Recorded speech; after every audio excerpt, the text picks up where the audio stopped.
ನಮಸ್ಕಾರ ವೀಕ್ಷಕರೇ, ನೀವು ನೋಡ್ತಿದ್ದೀರಾ ಆರ್ಮ್ಯಾಕ್ಸ್ ಕನ್ನಡ. ನಾನು ಪೂಜಾ ಕೋದಂಡರಾಮ.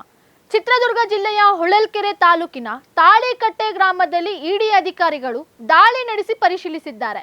ವೆಟನರಿ ಡಾಕ್ಟರ್ ಹುದ್ದೆ ಕೊಡಿಸುವುದಾಗಿ 70 ರಿಂದ 80 ಲಕ್ಷ ರೂಪಾಯಿ ಪಡೆದು ವಂಚನೆ ಮಾಡಿದ ಆರೋಪಕ್ಕೆ ಸಂಬಂಧಿಸಿದಂತೆ ಈ ದಾಳಿ ನಡೆದಿದೆ ಎಂಬ ಮಾಹಿತಿ ತಿಳಿದು ಬಂದಿದೆ. ಈ ಕುರಿತು ಇಲ್ಲಿದೆ ನೋಡಿ ವಿಶೇಷ ವರದಿ. ಹೊಳಲ್ಕೆರೆ ತಾಲೂಕಿನ ತಾಳಿಕಟ್ಟೆ ಗ್ರಾಮದಲ್ಲಿರುವ ನವೀನ್ ಕುಮಾರ್ ಹಾಗೂ ಅವರ ತಂದೆ ನಾಗರಾಜಪ್ಪ ಅವರ ಮನೆ ಮೇಲೆ ಇಡಿ ಅಧಿಕಾರಿಗಳು ದಾಳಿಯನ್ನು ನಡೆಸಿ ದಾಖಲೆಗಳ ಪರಿಶೀಲನೆಯನ್ನು ನಡೆಸಿದ್ದಾರೆ.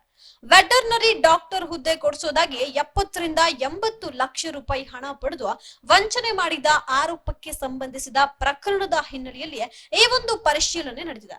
ಈ ಸಂಬಂಧ ನವೀನ್ ನಾಗರಾಜಪ್ಪ ವಿರುದ್ಧ ಬೆಂಗಳೂರಿನ ವಿಧಾನಸೌಧ ಪೊಲೀಸ್ ಠಾಣೆ ವ್ಯಾಪ್ತಿಯಲ್ಲಿ ಪ್ರಕರಣ ದಾಖಲಾಗಿದ್ದು, ಪ್ರಕರಣಕ್ಕೆ ಸಂಬಂಧಿಸಿದ ದಾಖಲೆಗಳು ಮತ್ತು ಹಣಕಾಸಿನ ವ್ಯವಹಾರಗಳ ಕುರಿತು ಅಧಿಕಾರಿಗಳು ಪರಿಶೀಲನೆಯನ್ನ ನಡೆಸಿದ್ದಾರೆ.